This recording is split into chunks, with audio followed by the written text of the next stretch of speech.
Okay, you guys, the long-awaited homeschool prep video. It's the last Friday before school starts, and I'm finalizing my plans for the next school year. Let's go to the classroom.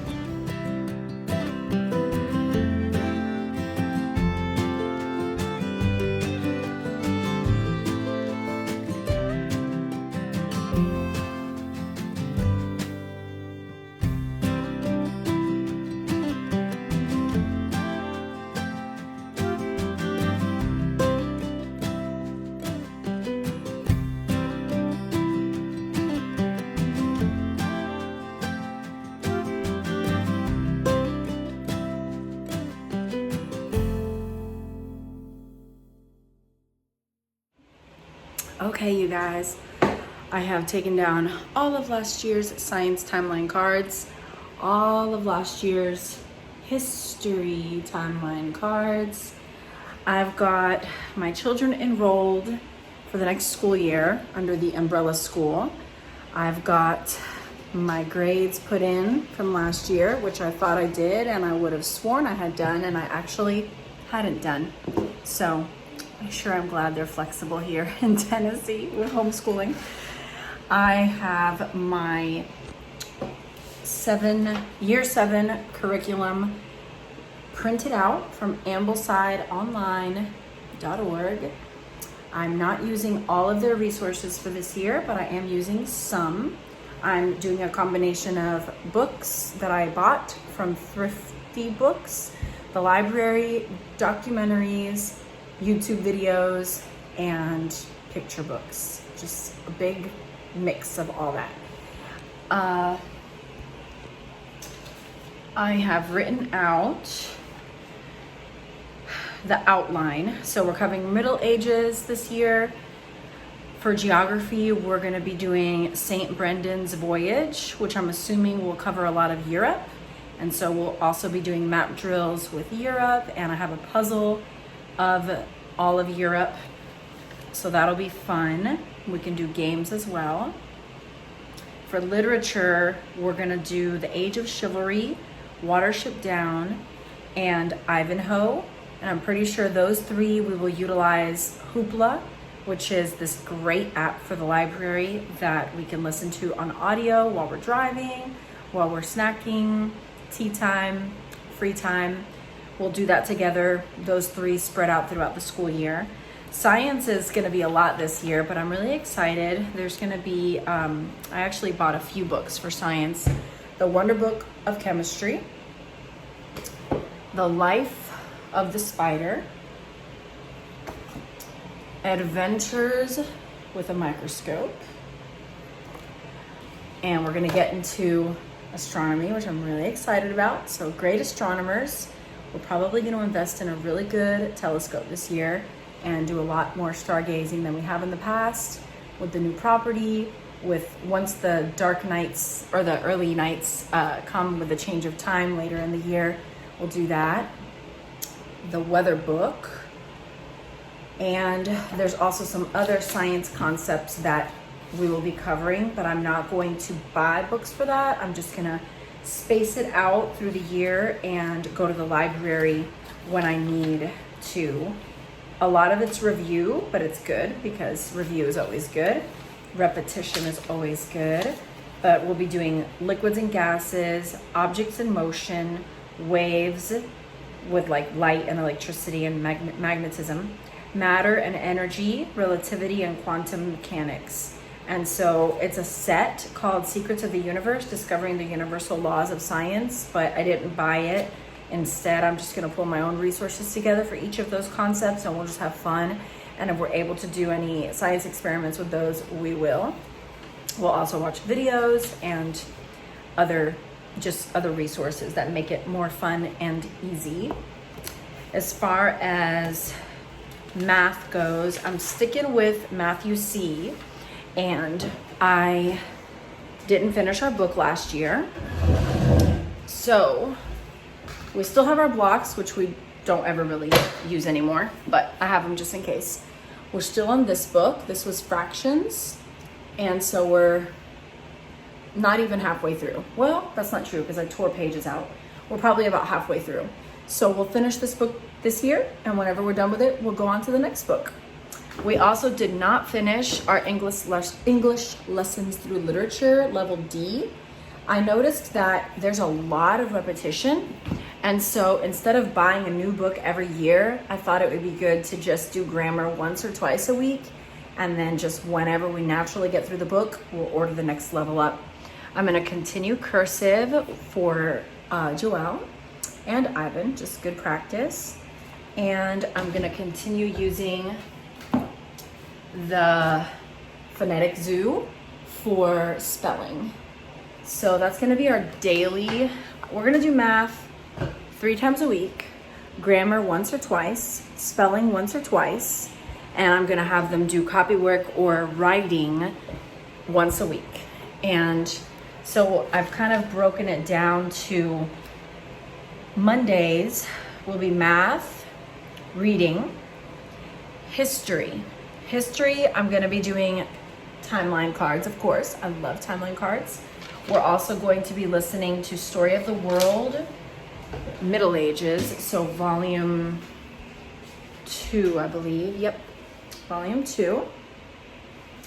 I've got this song about the Middle Ages that I want to check out, just curious, but we love the Classical Conversations timeline song, so we listen to that as well. Here's all of my timeline cards ready for putting up. I do 1 a week.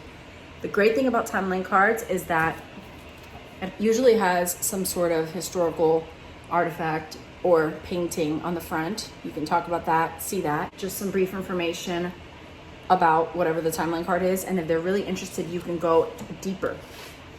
You can go as deep as you want. Get books, watch a documentary about it, look up YouTube videos about it, research, learn more. And that's the beauty of homeschool too. The flexibility to say, we're gonna camp out here for a while.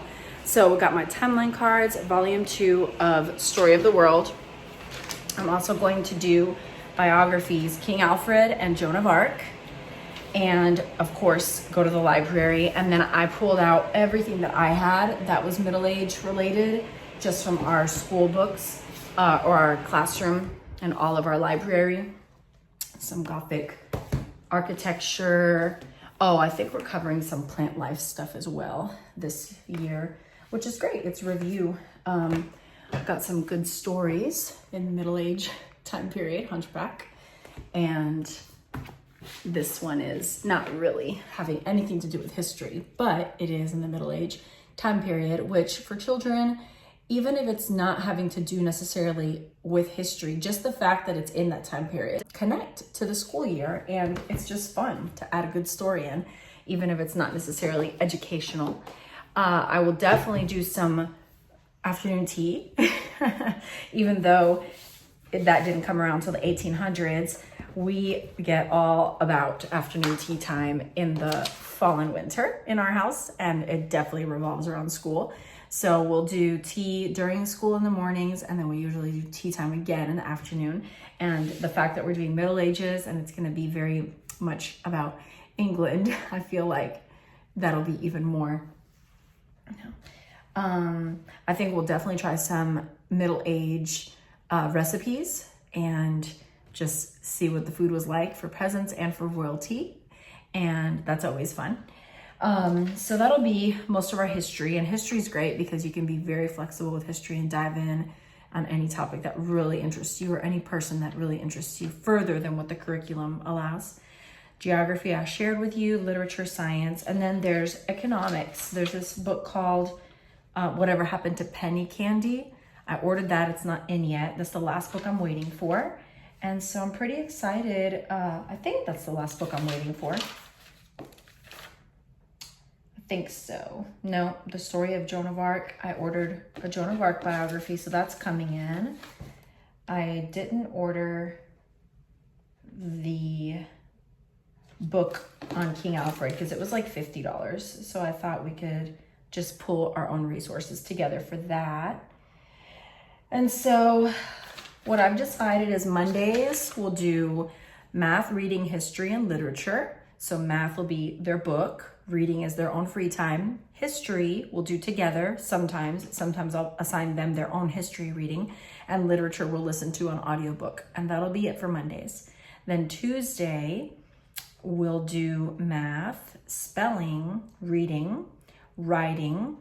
And what I'm gonna do with writing is whatever they read about that day or that week, they've got to write something about it. It doesn't have to be a long paper. I just want to get them into practice of communicating on paper what they've read about. And economics and literature. Then Wednesdays we'll do math again, science, reading, and literature. And I'm hoping Thursday will be a really light day, grammar, reading, geography, and literature. And hoping for Friday to be off. Of course, every time I write down my schedule for the year, it's always subject to change, because once I get the actual books, I start to realize like what's going to be heavy, light. If one day is super, super light and one day is extremely heavy, then we can swap some things out and just figure it all out. So I'm sure there'll be some tweaking once all the books come in, once we start to get a feel for what the books are like. But for now, on paper, this looks good. And that's pretty much all I do, you guys. So I feel like we are ready. We're probably gonna do nature study once a month. I think that's practical and realistic for us. So that's pretty much it. The classroom's a little messy. I need to take out some random things I have in here, the bongos and some boxes and bags. I've got to clear up my table. It's messy, so I got to put some stuff away. I bought the boys some new notebooks, and we got new pencils and glue and lots of dry erase markers, because that's what I do. I stand up there and write, and that's that. So I'm excited. The school year is upon us, and I hope this is helpful to you. It makes you see that it can be really simple. Charlotte Mason, she says a mama should never have to stay up late the day before school, because everything's already written out, your schedule, you got all your resources together, you know exactly what you're doing, and so you don't need to be staying up late doing lesson plans for your kids. It should just be ready to go. And so that's what I have always done, and I have never felt like, what are we doing for school tomorrow? It's like, I already know what we're doing for school tomorrow. We're reading our history, we're putting up our history card, we're listening to our history chapter. The boys are gonna read some whatever, they're gonna do their math, and then we'll call it a day, you know? It can be that simple. It's wonderful. So the beauty of homeschooling is the flexibility, the relationship you build with your children, the freedom to to take off time when you need it, rearrange your schedule when you need it, focus on something longer than you're supposed to if you want to, just for fun. And it can be so affordable. When I first started, I couldn't afford to buy books. Even though I spent less than $100 on these, I couldn't afford it.